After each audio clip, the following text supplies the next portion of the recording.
tous, je vous retrouve donc pour notre vidéo de la semaine et je vous propose cette fois-ci de découvrir la recette des beignets façon boule de Berlin. Les bons gros beignets que vous pouvez manger nature ou alors farcis d'une confiture ou d'une pâte à tartiner selon vos envies. Voilà, donc c'est une recette que je vais réaliser en mode manuel et qui est réalisable quel que soit le modèle de Thermomix. Donc pas de jaloux pour cette recette et vive les gourmands! Et bien oui, on a bientôt la Chandeleur, donc profitez-en, ça vous permettra d'avoir un goûter qui sera plutôt sympathique.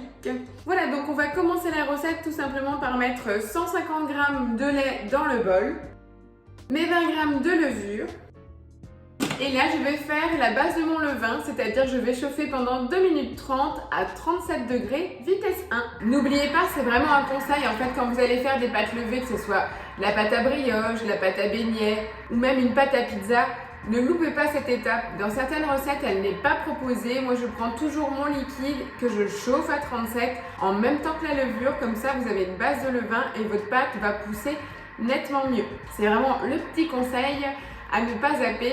Même si la recette, vous êtes en recette guidée et il ne vous propose pas de faire chauffer la levure, rajoutez l'étape en enregistrant votre recette et programmez manuellement du coup 2 minutes à 37 degrés. Voilà, donc j'ai fait chauffer mon lait avec ma levure à 37 degrés, tout est fondu et maintenant je vais rajouter 500 g de farine. N'oubliez pas, hein, c'est vraiment mémotechnique, 20 g de levure fraîche, c'est pour une base de 500 g de farine.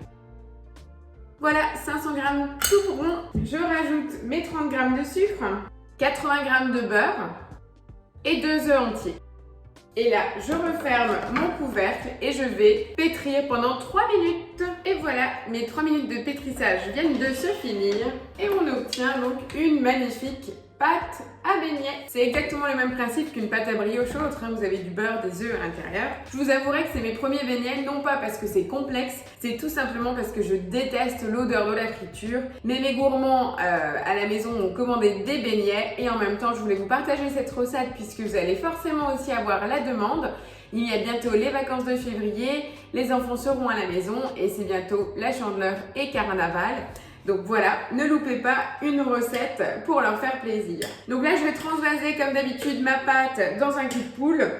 Je vous rappelle de ne pas plonger votre main dans votre bol, histoire de ne pas vous blesser. Vous avez juste un tout petit peu de pâte dans le couteau. Donc là, en fait, vous pouvez soit utiliser le mode turbo pour le ressortir. Là, honnêtement, elle est très peu collante. Donc tout simplement, je démonte mon bol. J'ai mon couteau par l'axe en main et là, je peux retirer toute la pâte sans y laisser un doigt. Alors là, maintenant, je vais utiliser ma fonction fermentation puisque c'est ma fonction fétiche depuis que j'ai le TM6. Je n'ai jamais fait autant de pâtes levées. Donc j'avoue, effectivement, ça, c'est une fonction qui est spécifique au TM6. Mais pour les personnes non équipées du TM6, vous laissez lever votre pâte à température ambiante. Il n'y a aucun souci. Vous la couvrez d'un film alimentaire plutôt que d'un torchon, histoire que le torchon n'absorbe pas l'humidité de votre pâte. Ça, c'est vraiment un conseil que je peux vous donner. Voilà, donc là, je retire la pâte qui se trouve dans l'axe du couteau. Un petit coup de spatule au fond de mon bol. Mon bol est nickel. Je remonte mon bol et je vais verser donc 1 litre d'eau. Donc là, vous n'avez pas besoin de peser, hein, vous avez la graduation dans votre bol. N'oubliez pas, ça vous permet vraiment d'avoir un repère visuel.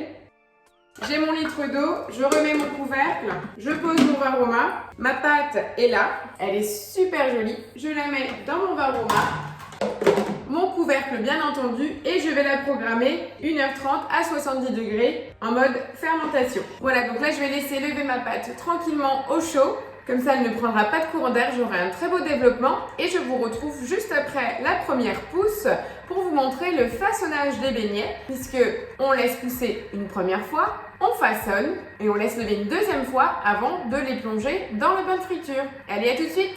Et voilà, après le temps de pousse de ma pâte, la voilà, elle a même débordé du saladier tellement elle a levé. Donc maintenant, ça c'est ce qu'on appelle la première pousse. Maintenant, je vais rabattre la pâte, former ma boule et après former mes petits beignets en individuel et laisser lever à nouveau une deuxième fois. C'est vrai que les pâtes levées, il faut vraiment être armé de patience. On peut pas se dire allez on le fait vite et d'ici 1 heure on passe au goûter. Donc c'est vrai que les beignets, vaut mieux les anticiper dès le matin en fait pour que vous les ayez dans votre après-midi prêt à déguster.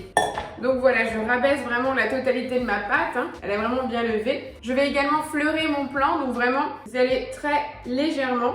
Elle se travaille très très bien. Soit en fait, vous pesez des petits bouts de beignets, des petites pâtes en fait, de 40 grammes à cru et vous formez des boules et vous les aplatissez. Il y a deux méthodes, je vais vous montrer les deux. Donc je vais rallumer tout simplement mon Thermomix pour peser. Voilà, là je viens de peser en fait 42 grammes de pâte. Donc soit vous avez la possibilité de le bouler et après de l'aplatir à nouveau, puisque une fois que vous avez boulé et que vous aplatissez, il faut poser en fait nouveau la base de votre beignet et le laisser pousser à nouveau pendant minimum une demi-heure, 3/4 d'heure pour qu'il gonfle avant de plonger dans le bain d'huile. Donc moi personnellement, je vais choisir l'option que j'ai toujours faite avec ma grand-mère. Je vais étaler ma pâte, je vais la laisser quand même assez 1 cm d'épaisseur et je vais utiliser un emporte-pièce tout simplement pour former mes beignets. Moi j'ai opté pour un emporte-pièce d'un diamètre 5 cm, vous pouvez aller de 5 à 6 ou si vous êtes vraiment très gourmand, vous pouvez aller au-delà. Voilà, donc je vérifie bien que mon plan de travail soit fleuré très légèrement.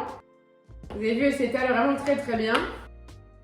Voilà, je ne vais pas la travailler plus. Et là, je vais faire mes emporte-pièces, la découpe et comme ça, vous aurez vraiment un résultat optimum.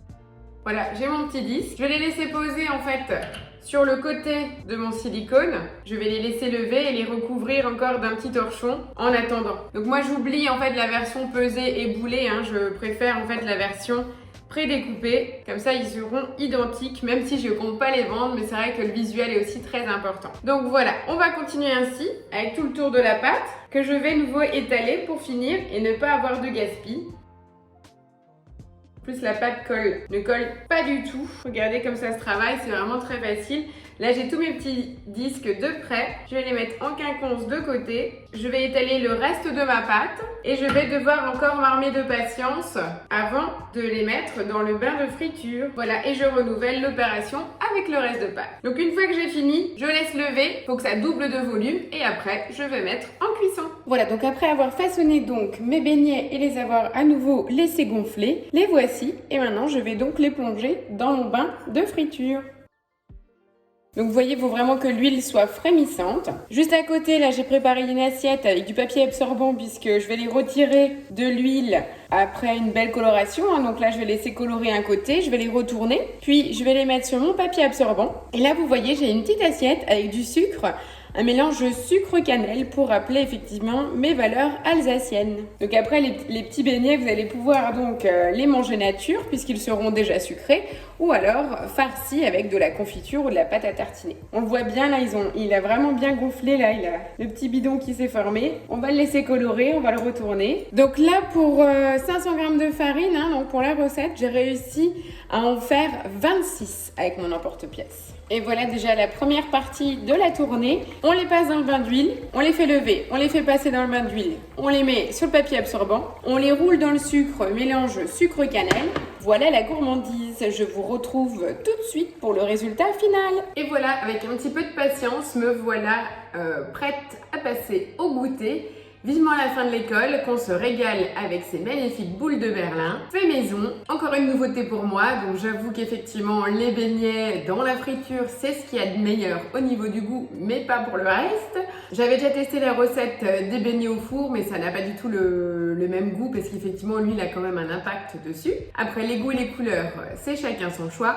Là, moi, je vais me régaler, j'ai hâte d'aller chercher mon fils. On va les farcir avec de la confiture de fraises ou d'églantine pour ma part. Vous pouvez également mettre de la compote de pommes, de la pâte à tartiner, de la pâte au spéculoos, pourquoi pas du beurre de cacahuète selon vos envies. Voilà la petite recette des beignets de carnaval, hein. Donc on va bientôt fêter carnaval, c'est bientôt les vacances, n'oubliez pas. J'espère vous avoir donné envie, n'hésitez pas à me laisser vos commentaires en retour ou abonnez-vous à mon groupe de recettes fermées sur Facebook. Sinon moi je vous dis à très vite et place à la gourmandise. À la semaine prochaine. Ciao ciao.